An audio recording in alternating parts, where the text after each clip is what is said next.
started to put in time on memorizing Jets numbers yesterday, and when I watched those first three possessions, I mean, because I didn't watch the game, I didn't know it was raining during the game and all that, so that all goes into the context of when I set up Aaron Rodgers from Tottenham Hotspur into our next game. So I just couldn't believe what I was seeing. Very first play.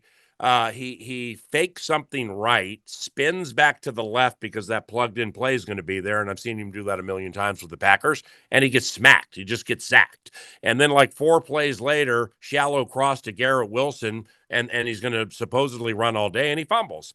Then we got punt, punt, punt, and then it was discombobulated. I've just never seen an Aaron Rodgers run offense that discombobulated. Breece Hall is a fantastic running back. Garrett Wilson's a terrific wide receiver. Allen Lazard is probably either the best or he's certainly one of the three best run blocking wide receivers in the NFL. I mean, it's like, I'm not going to put him in the category of Hines Ward, Larry Fitzgerald Jr., or Anquan Bolden, three of the best run blocking wide receivers in the history of the game. But if you're not paying attention, Allen Lazard will make you pay for it. So, I know that's coming at the Vikings right now from a defensive standpoint, but they didn't score a touchdown. It was super discombobulated. The thing that was strange to me is like after a multiple false starts when they're inside the 3, and then now they're back half the distance to the goal, then they're like that far from the goal stripe, is he's not getting mad. It's like you're not getting this, you're not getting the eye rolls, you're not getting him yelling at people it's just different. It's first time all year I've watched him and watched him critically. The whole thing's just different.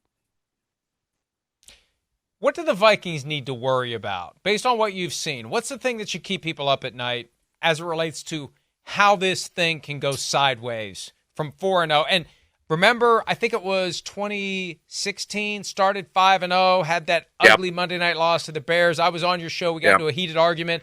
I said that's a disqualifying loss. You can't expect to make it to the playoffs when you get beat that badly by a Bears team that was bad at the time. And ultimately, they didn't make it to the playoffs that year. What's the thing that can go wrong for the Vikings in 2024?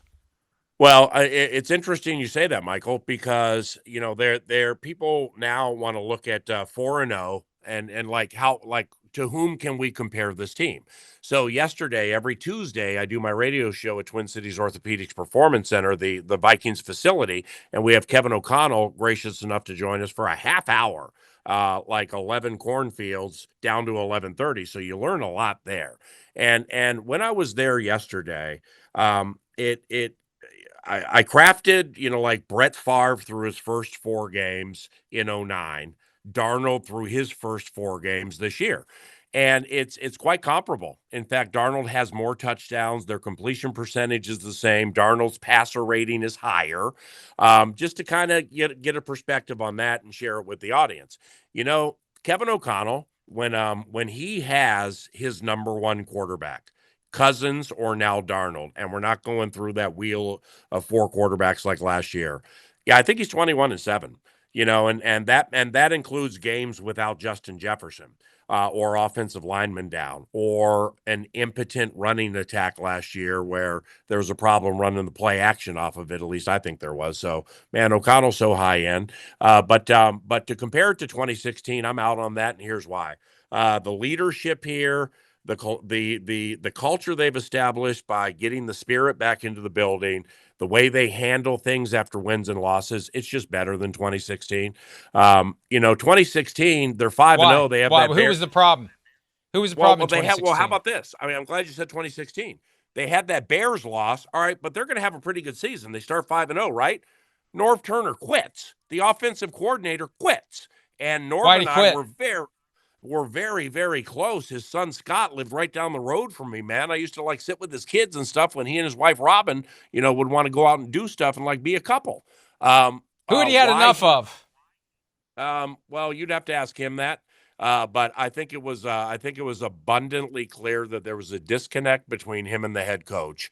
And for a two-time Super Bowl champion, to just quit in the without the job being complete. That shocked me. No, this team, I ain't comparing this team to 2016.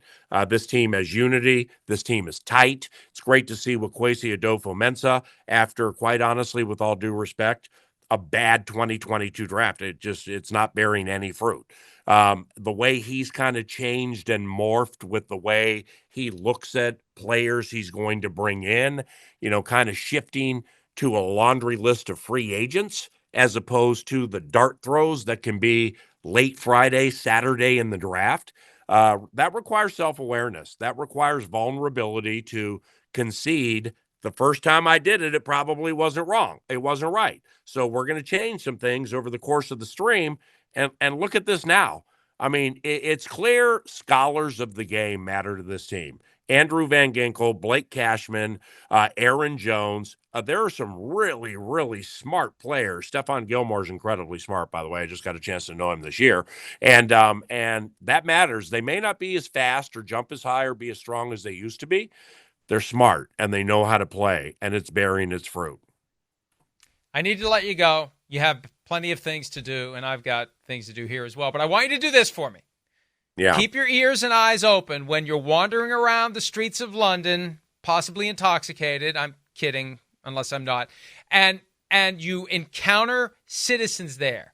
Keep track of how many say to you, I enjoyed you on PFT Live, because we have a big following on Sky Sports. That's great. Big following on Sky Sports in the UK and Ireland. You will get recognized by somebody who has seen you today. I guarantee it. And I want you to keep track, and I want you to report back to me when you get back. Michael, I'm glad you said that. Good luck. Well, because when I'm over there, I don't get a chance to watch enough Sky Sports. Sky Sports is the bomb. I don't know if O.C. Umenyiora does anything with him anymore, but he was unbelievably good. I've seen your show on Sky Sports a couple of years ago when I was there, and there are thousands of Vikings fans based over in the UK, and I'm going to see a lot of them. And then I'm going to say, PFT, yeah, we. Hi, it's Mike Florio. Thanks for watching PFT on YouTube. Hit subscribe for the latest news and analysis from Pro Football Talk.